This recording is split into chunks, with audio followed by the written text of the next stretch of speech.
대한민국 자랑스러운 평범한 학생이었죠. 안녕하세요 여러분, 드로우 앤드류의 앤드류라고 합니다. 받아. 짧게 드류라고 불러주셔도 돼요. 제 소개를 먼저 하자면, 저는 현재 미국 로스앤젤레스에서 그래픽 디자이너로 일을 하고 있고요, 인스타그램에서 드로우 앤드류라는 이름으로 활동하고 있습니다. 소셜미디어 인플루엔서로 활동한 지는 1년 정도 되었고, 총 50여 개의 브랜드랑 콜라보레이션을 하였습니다.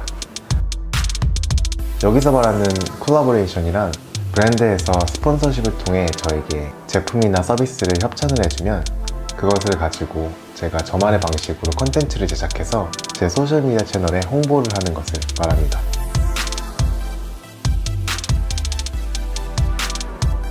지금 여러분이 보고 계시는 게 제가 브랜드랑 콜라보레이션을 할 때 사용하는 미디어 킷입니다. 4년 전 저는 한국인 부모님 밑에서 태어나서 초등학교, 중학교, 고등학교, 대학교 모두 한국에서 나온 대한민국 자랑스러운 평범한 학생이었죠. 제가 다니던 대학교에서 인턴십 프로그램이 있었어요. 그 프로그램을 통해서 J1 비자를 받고 미국에 오게 됩니다. 대부분의 J1 인턴들이 에이전시를 통해서 미국 회사를 소개받아서 미국에 오게 되는데요. 근데 저도 다른 인턴 친구들과 마찬가지로 미국에 있는 한국 회사에서 인턴 생활을 시작하게 됩니다. 제가 미국 인턴십과 미국 회사에 대해서는 다른 영상에서 더 자세하게 알려드릴 테니까 구독 눌러주시고 다음 영상도 기대해주세요. 그렇게 제가 3개월 정도 회사분들을 따라다니면서 심부름도 하고 회사 일도 하고 그렇게 도와드리면서 지내고 있었어요. 그러던 와중에 제가 조금 불미스러운 일에 휘말리게 됩니다. 자세한 이야기는 제가 이 자리에서 해드리기는 좀 어려울 것 같고요. 그 당시에 팀장님을 통해서 회사에서 해고를 당할 수 있다는 얘기까지 듣게 됩니다. 결론적으로 제 잘못은 없었고 제 오해가 풀려서 누명을 벗었음에도 불구하고 해고라는 단어까지 사용하시면서 저에게 마치 협박을 하듯이 신문을 하시던 그 일이 저에게는 굉장히 충격으로 다가왔고, 그래서 회사 생활을 하기 조금 힘들어졌습니다. 그러던 마침 저희 학교에서 저를 담당하셨던 에이전시와 제가 회사에서 겪었던 이야기를 나누게 됩니다. 그 얘기를 들으시고 깜짝 놀라시더니 회사에 돌아가셔서 그 얘기를 보고하게 됩니다. 그러면서 저에게 다시 연락이 와서 회사를 옮길 수 있게 도와주겠다. 대신 조건이 있는데 한 달 안에 회사를 구하면 남아있고, 회사를 구하지 못하면 한국으로 돌아가야 된다는 조건이었습니다.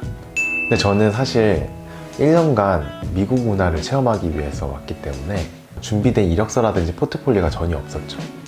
거기다가 저는 졸업을 아직 못한 상태여서 학벌도 경력도 모두 없는 상태였습니다. 그날 밤 저는 부모님께 전화를 걸어 상황을 말씀드리고, 한국에 있는 제 컴퓨터에서 제가 그동안 해왔던 작업들을 파일로 받아 그 낡은 13인치 노트북에서 포트폴리오를 만들기 시작합니다. 그런데 신기하게도 그 포트폴리오 보고 미국 회사들에서 연락이 오는 거예요. 그렇게 전화가 와서 전화 인터뷰도 보고 직접 인터뷰도 보고 하는데 굉장히 힘든 부분도 있었고 떨리기도 했는데, 한편으로는 굉장히 재밌었습니다. 하지만 현실은 그렇게 쉽지 않았어요. 인터뷰를 받던 대부분의 회사에서 돌아온 대답은 제 비자 기간이 너무 짧아서 고용하기 어렵다는 대답이었습니다. 그렇게 좌절하고 있을 때쯤 한 회사에서 연락이 왔는데요. 작은 스타트업 회사였습니다. 저는 그 스타트업에서 일을 하게 되었는데, 회사 규모가 작다 보니까 사원 수도 굉장히 적었습니다. 마케팅 팀이 있는 게 아니고 마케팅 담당 1명, 세일즈 담당 1명, 디자인 담당 1명, 이런 식으로 각자 맡은 업무를 가지고 있는 사람 1명씩 팀을 꾸린 회사다 보니까 서로 도와줘야 되는 일이 잦았죠. 저희 회사가 트레이드쇼나 팝업 스토어를 나가는 일이 되게 잦았는데요. 그럴 때마다 모든 팀 멤버들이 세일즈 하는 사람이 됩니다. 저도 예외는 없었죠. 클라이언트들과 바이어들을 만나서 저희 제품을 소개하고 제품을 파는 일도 했었고요.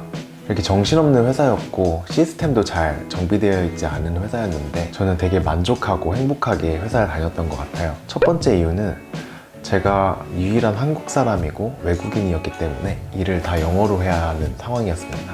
그래서 이 당시에 제가 영어도 굉장히 많이 늘었고 자신감도 많이 늘었습니다. 두 번째는 다양한 일을 할 수 있는 거였는데요. 보통 인턴이나 신입 디자이너다 보면은 자기가 할 수 있는 양 굉장히 제한적이잖아요. 그리고 특히 각자 맡은 부분에 디자인만 하게 되니까 제품의 기획, 제작, 컨셉이나 촬영, 마케팅, 홍보 이런 전반적인 일에 디자인 업무를 제가 맡아서 했고요. 그러다 보니 다양한 분야의 경험을 쌓을 수 있는 계기가 되었습니다. 그러면서 제가 소셜미디어에 관심을 갖게 됩니다. 특히 그 당시에 소셜미디어는 굉장히 떠오르고 있어서 회사에서도 소셜미디어에 많은 투자를 하고 있었던 때였어요. 마케팅하는 친구도 저도 사회초년생이었고 많은 경험이 없었기 때문에 그 당시에 서로 배워가면서 회사 소셜미디어 계정을 키우기 시작합니다. 그렇게 회사 인스타그램은 팔로워 0명으로 시작해서 10,000명까지 늘게 됩니다. 그게 한 1년 정도 걸렸던 것 같아요. 그때쯤 회사에서는 더 커지기 위해서 인플루엔서들랑 일을 시작합니다. 저는 특히 마케팅 업무에 많이 참여를 했기 때문에 인플루엔서들이 어떻게 회사랑 컨택이 되고 어떻게 일을 하고 어떻게 페이를 받는지에 대해서 자세히 알게 됩니다. 제 입장에서는 제가 일도 훨씬 많이 하고 다양한 일들을 하는데 인플루엔서들은 참 쉽게 돈을 번다는 생각을 하게 되죠. 특히 인플루엔서들을 대하는 회사의 태도에서 디자이너로서 회의감이 들기 시작하는데요. 그러던 와중에 제가 디자인한 제품이 미국 지상파 방송국 MBC 투데이스 쇼라는 프로그램에 나오게 됩니다. These are from Hadron Epic, and they should smell like cotton candy with, Yeah, they as your do. state manager said, a hint of pencil. Yes. 그리고 버즈피드와 팝슈가와 같은 미디어 매체에서 제 제품을 기사에 다루게 되는데요. 그 당시 회사에서는 난리가 났죠. 저희가 홍보를 위해서 돈을 지불한 것도 아니고 자연스럽게 선정이 돼서 TV에 나가고 인터넷 기사에 실리게 됐으니까. 그런데 그 세일즈 담당하는 친구가 저에게 와서 이런 얘기를 합니다. 회사에서 예산 측정을 잘못해서 제품 생산을 너무 적게 한 거죠. 그래서 저희가 팔 수 있는 제품이 없다고 합니다. 그래서 그 제품들이 가장 주목받는 시기에 재고가 없어서 솔드아웃 처리된 채 제품을 팔 수가 없게 됩니다. They ask you how you are, you just have to say that you're fine when you're not really fine, but you just can't get into it because they would never understand. 마치 제 회사인 마냥 정말 열심히 일하고 있던 상황이었는데 그 일이 있은 후에 더 큰 회의감에 빠지게 됩니다. 그러던 어느 날이었어요. 제 직장 동료 중에 한 명이 저에게 와서 이런 얘기를 합니다. 앤드류, 너는 그림도 잘 그리고 디자인도 잘하고 사진도 잘 찍는데 너 개인 인스타그램을 한번 키워보는 게 어때? 그때까지 저에게 인스타그램은 제 사진을 올리고 친구들과 공유하는 정도의 수단이었습니다. 그리고 인플루엔서들은 잘생기고 이쁘거나 돈이 많거나 특별한 사람이라고 생각을 했었습니다. 그런데 그 친구는 저에게 이렇게 말합니다. 너는 디자이너니까 너의 재능을 살려서 너를 알릴 수 있는 미디어로 만들어봐. 그러면 그게 너에게 많은 기회를 가져다 줄 거야. 그 친구의 이 말은 제가 인스타그램을 바라보는 시각을 완전히 바꿔버립니다. 그리고 제가 인스타그램을 본격적으로 키우기 시작하는 계기가 되죠. 그동안 저는 회사를 위한 일들만 해왔습니다. 왜냐면 저는 그것들이 저를 대변해 줄 수 있다고 생각했거든요. 하지만 회사는 회사였습니다. 제 것이 아니었죠. 그래서 저는 저를 위한 일들을 하기 시작했습니다. 제가 브랜드가 돼서 제 자신을 브랜딩하는 거였죠.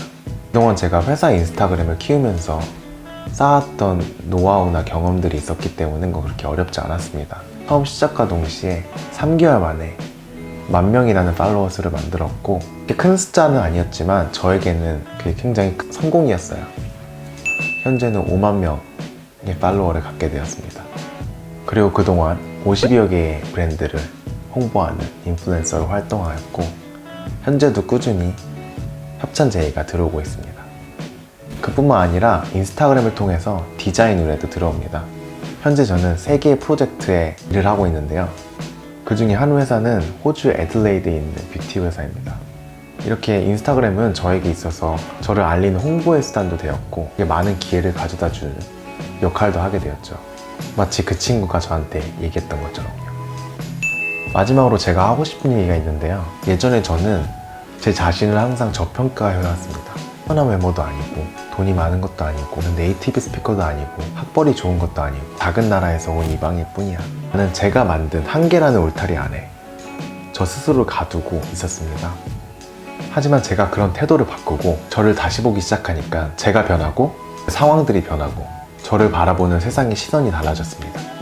여러분들도 혹시 자기가 만든 한계의 울타리에 갇혀 살고 있지 않나요? 이 영상을 보시는 분들은 더 이상 그러지 않으셨으면 좋겠습니다. 제가 엄청나게 대단한 성공을 한 건 아닙니다. 하지만 저는 제가 앞으로 어떻게 성장할지가 굉장히 기대됩니다. 여러분도 여러분의 미래가 기대되는 삶을 사셨으면 좋겠습니다. 긴 이야기 들어주셔서 감사하고 앞으로도 많이 지켜봐 주세요. 감사합니다. 제가 어떻게 해서 제 인스타그램을 관리했고 키웠는지에 대한 영상은 다음 영상에서 자세하게 말씀드릴 테니까 꼭 구독 눌러주셔서 다음 영상도 확인해 주세요.